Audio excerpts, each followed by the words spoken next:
እንጨቱን ስንት ብለሽ ነው? 400 100 ብር ያዋጣሻል? ወይ ወንድሜ እነዛ እንኳን አያዋጣኝም።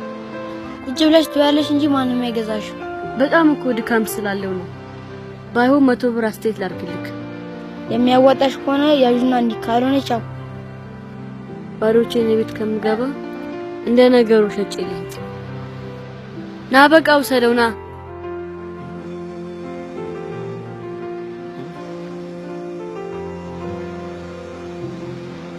አቤት ምን ነበር?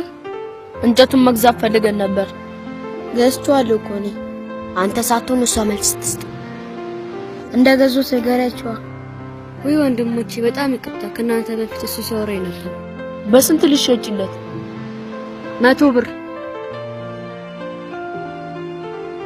ጥሩ፣ እኛ በ500 ብር እንገዛሻለን።